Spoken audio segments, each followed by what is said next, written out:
બહાર આવ્યા છે એવા પારગી સાહેબને પુષ્પથી સ્વાગત કરશે અભયસિંહભાઈ. હવે નંગરસિંહ પલા સાહેબનું પણ માન્ય પ્રમુખ શ્રી ધાનપુર સ્વાગત કરશે ફૂલથી. આપણે જોરદાર તાલીઓ પાડીશું કારણ કે માન્ય સાહેબનું સ્વાગત કરી રહ્યા છે. ત્યારે દિનેશભાઈ ભાભોર સાહેબનું સ્વાગત નરપતભાઈ નંગરસિંહ કરશે, આપણા સમાજના અગ્રણી દાહોદ જિલ્લાના. ત્યારે જોરદાર તાલીઓના ગડગડાટથી આપણે વધાવી રહીશું. હવે મહાવીર રાવજી સાહેબનું સ્વાગત નીનામાં પ્રદીપભાઈ કરશે.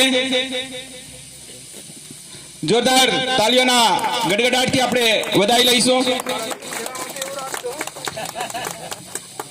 હિંમતસિંહ તડવી સાહેબનું સ્વાગત મને એમ થાય કે હું કરી લઉં.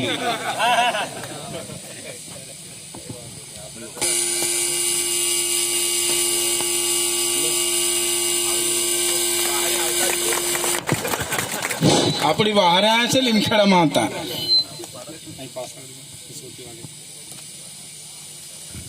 હવે આપણા નજીકના પણ બહુ ઓછા ઓળખતા એવા આપણા પંચમહાલ જિલ્લાના રમત ગમત અધિકારી એવા પ્રતાપસિંહ પસાયા સાહેબનું સ્વાગત પ્રદીપભાઈ મોહનિયા કરશે. અરે પ્રદીપ, હા પ્રદીપભાઈ આવો ને.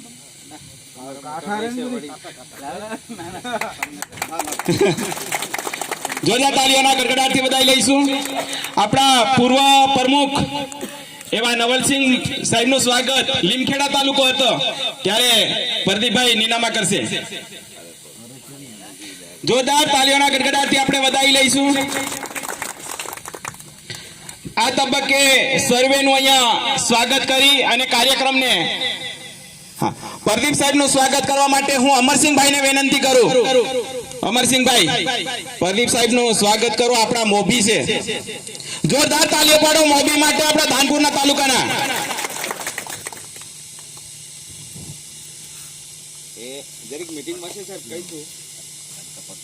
આપણા આ ભીલ સમાજ ધાનપુરમાં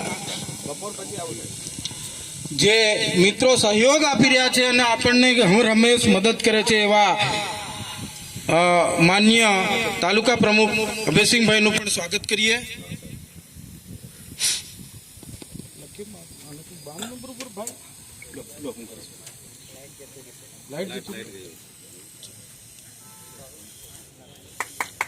છેલ્લે આજના આપણા દાહોદ જિલ્લાના કારોબારી અધ્યક્ષ અને આપણું જે અધ્યક્ષ સ્થાન સંભાળે છે એવા મારા ભાઈશ્રી અને આજના અધ્યક્ષ શ્રી અભયસિંહભાઈનું પણ સ્વાગત અમરસિંહભાઈને હું વિનંતી કરું.